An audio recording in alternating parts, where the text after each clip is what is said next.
Hey, welcome back to the Malm podcast. I'm Joel here with Dad. And I'm the dad of this Joel and Dad Yes. podcast. So, Rick Malm. Yeah. So what are we going to talk about today? Well, last episode, we were talking about conflict in relationships, and we're 15 minutes in. I'm like, oh my gosh, we haven't even touched the surface here. So I think this is part two of dealing with conflict in relationships. Okay. I actually forgot to turn off the mic at the end, and I was like, we didn't really get to much in that in the close, the outro of the last podcast episode. And all the listeners said, you're right, you didn't. I'm waiting for something. You didn't give me anything. Not very professional. And if you haven't figured it out, we don't edit this show. There's no editing. Yeah, absolutely. So if the phone rings and my cell phone goes off, that's the way it is. It's life. You're getting the real deal here. So last episode, before we were so abruptly disrupted by time. By ourselves. Yes, by ourselves and our self-imposed limits. We were talking about how sometimes it's the biggest challenge is figuring out what are we even arguing about. Yes. A lot of times the issue isn't even the issue. And so the first thing, you got to take some time to allow time to talk through that. Then here's what my question is. A lot of times we finally figure out what the real issue is, and we really do have disagreements about the approach to how we should handle it, right? So I undermine Emily in some way in how she deals with our daughter, Elise, right? Mm-hmm. It comes up later. We realize she's like, well, you wanted to be the hero in how you responded to her. The very thing you say we shouldn't do, you actually just did by rewarding her with that. And I'm like, well, I didn't see it as that. And she's like, well, I did see it as that. So when you come to a place where you literally do have fundamental different perspectives on seeing things, which is you and Mom very much so are that way. Mom's very... She's a lot more, she's a lot less, I don't know. You're not that rigid either. What is the difference between y'all, how y'all deal with with conflict or with issues? Well, mom likes, we should have just brought her in for this show. Yeah. Anyway. Yeah. With how do y'all, with the primary difference in how you, what's the biggest conflict you guys have in terms of relating to life? Well, some of it goes back to, I hate to keep going back, like the Enneagram thing, and as a 6, the major thing is a fear, which it's not a fear like terrified and all that, but she's very vigilant is the great word we've found that really describes it. She's very vigilant. Yeah. And so that causes stress within her, which she could be a little more stress-free if she felt I was very vigilant and kind of looking out for her. Yes. In different things. But as a 9, I'm like, man, life's good. It's going to only get better. No problem now. Why would we think there's going to be a problem in the future? And even if there's a problem, that's not worth addressing, right? That's your thing, yeah. There's no problem so big that it won't go away if you ignore it long enough.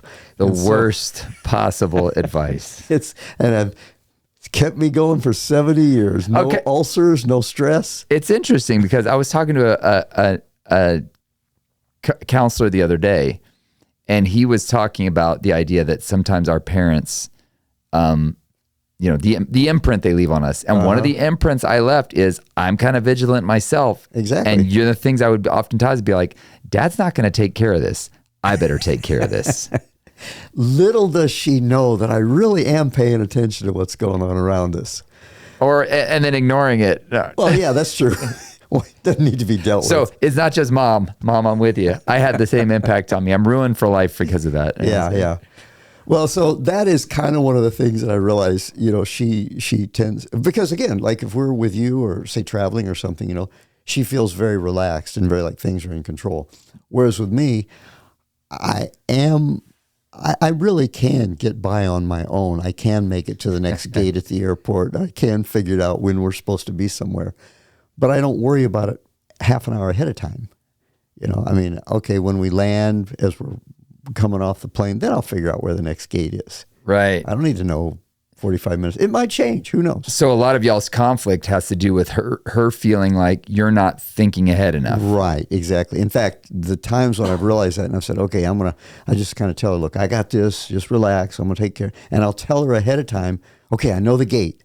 Well, as far as I'm concerned, I don't need to know the gate, but it makes her feel cared for So those have been some of the conflicts, that kind of a thing, just different personalities. Like, is one right or wrong? No, it's just different. Which I think that's super important to understand, that most of our conflicts, I think, have similar patterns around similar things.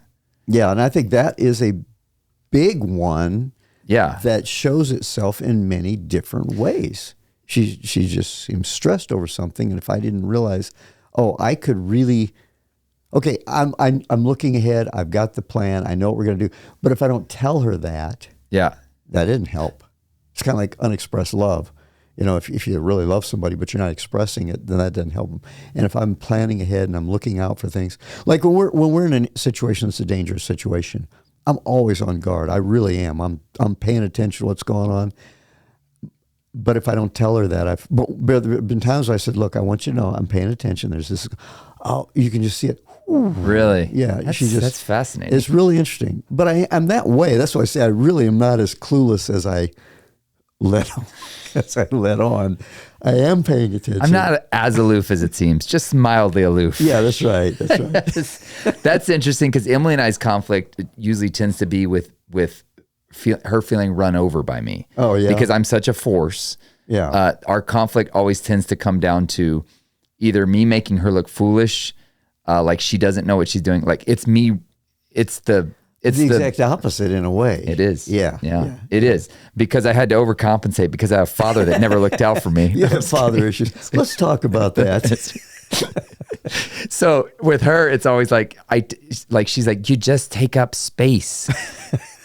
So she's yelling at me about taking up the whole aisle in the grocery store. She's like, why are you always taking over and I'm like, I have every right to be in this aisle as much as anybody else. She's like, yes, but you don't have to take the whole aisle. That's Thank you, Emily. I wish we had just been able to say those things. Apparently, I take up a lot of space, emotionally, physically. Yes, you do. So that's our conflict, is always like, she's like, I just need a break from you. And we spend a lot of time together. Yeah. Like, because I work it from is kind of hard home. Working at home. We have the opposite problem. A lot of people have is like, they don't have enough time together. We have too much time together to where we're wringing each other's throats. I've heard that from a lot of people working from home. It's just like, I just need you to leave. Just leave the house, please. Yeah. But apparently my big personality takes up a lot of space. Uh-huh. And that's our constant conflict, where she feels like not seen or overwhelmed by, what you want always takes precedent, because you're always proactive about what you want.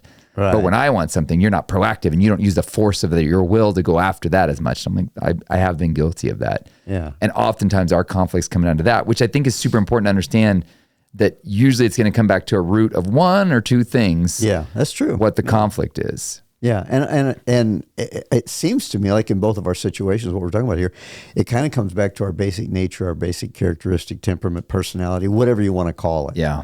That is the driving force, which is interesting because the idea of usually you marry somebody that's the opposite of you. Right. And so that would be an interesting exploration sometimes. Why in the world? Which it's appealing to you it's appealing to you. Like, the thing that was so appealing to me about Emily at first is she's super chill and she's super stable. She's super calm. Enjoys life and brings a positive all about outlook and perspective. Life of the party, super extrovert, all that you're stuff. You're kind of the downer of the party. You're too realistic. That's the problem. Yes. I like to think something's going to go wrong in this party. I can see it. It's going to happen. Okay. That's a huge thing. This line, I say it all the time, and she like loses it when I say this. I'm like, there's holes in that plan. Yeah, I can hear and that. She's like, I thought this through. And I'm like, I know, but there's still holes in it. A lot could go wrong here. And she hates it when I point that out. Yeah. Well, I can understand that, because I'm the same way. I just kind of figure it'll all work out. If not, we'll deal with it at the time. Why plan ahead? You can just deal with it at the moment, because who knows? It may go well. Yeah. And then you've wasted all that time worrying about it.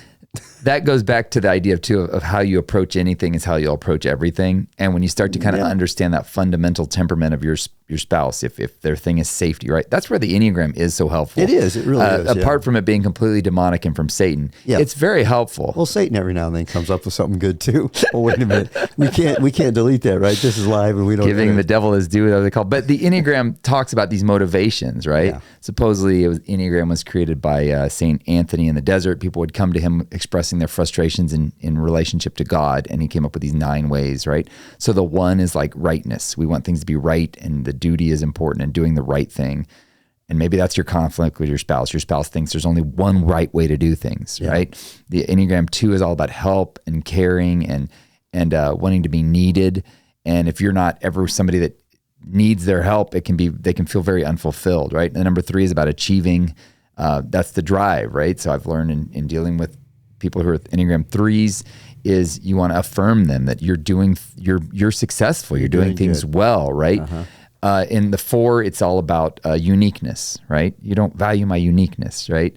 And the conflict. They're kind of the artistic. Yeah. Let's get something new pierced this week. Right. Yeah. The Enneagram 5 is about information and knowledge. Like they value what they bring to the table. And if you don't give them time to talk out what they've researched and looked into, it can be very frustrating. The 6 is all about the safety and safety. That's why they're great parents. The safety and the nurturing, and we have a backup plan for the backup plan.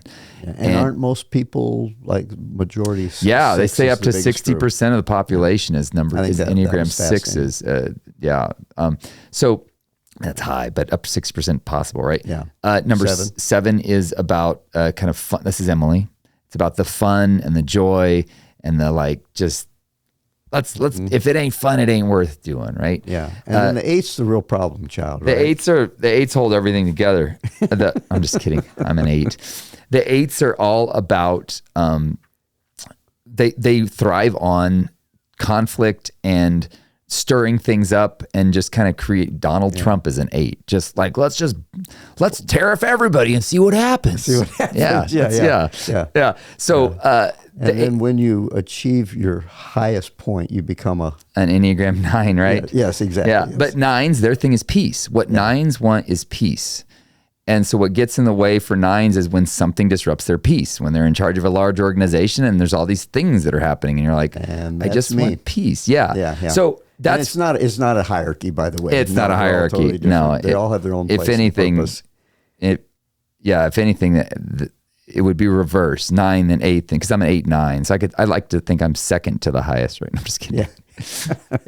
But it's not a hierarchy. No, it's not. But the bottom line is it's motivations. And I think a lot of times what comes into conflict is our motivations. Yeah, exactly. Because it's that internal thing that affects it. It's the way we view the world and everything, really. Yeah. It's the desires we have and the drives we have. And so it's like you put on a pair of sunglasses, and if they're red, everything looks red. If they're green, everything looks green. And it's kind of the way we view the world. You want everything, in my case, come on, it's going to be okay. We just want peace. Just sort of, I think one guy said, I wish the world would just sort of leave me alone and we can just flow along and just have peace and get along, Yeah. Kind of Can't we all just get along? Yeah. So you just look through these glasses like, what's the matter here? Why are we not all getting along? And you look, and so anyway, it's different. And that's going to drive everything you see and the way you see everything too. Yeah. So that's where I think one of the most important things we can do is first of all, recognizing what are the general motivations that are constantly in conflict, recognize those things so that the next time you're in a conflict, you go, this is probably in some way going to go back to this, right? And that's where you say, it's your daddy issue or it's your mommy issue, right? But ultimately what that mommy issue translates as is some sort of motivation or desire you feel isn't being met. And that's where we have these conflicts. And but you're not going to, I don't believe you're going to come to peace just looking at the surface level. I really do think you have to be somebody you're like, well, I'm not one that's super introspective. Well, I don't think that's an excuse. I think if you're going to thrive in relationships, you have to do that a little bit. Thomas à Kempis, he said, a humble knowledge of thyself is a surer way to God than a search after deep learning. Like there's this element of, for us to get along, we have to recognize the value but also the shortfalls of our personality. You have to recognize the values of the person you're married to, but also the shortfalls of it. And you don't need to bring the shortfalls to the surface, but you need to recognize that's going to be it. With every positive, there's a opposite kind of thing that comes with it, a negative side of that trait. Yeah. Well, I just think of what James asks a question. He goes, and I hope this isn't, but he says, what causes the quarrels and the fights among you? He says, it's the evil desires warring within you. Mm-hmm. And so again, what's causing the external, it's from the internal. Right. And he's saying that those internal things, it's not the godliness and the righteousness, this righteous indignation. No, he says there's some sort of evil desires. Maybe it's pride. Maybe it's you feel you need something, a need you have. And so, yeah, even James says you need to look inside if you want to figure out what the source of this disagreement and quarrel is.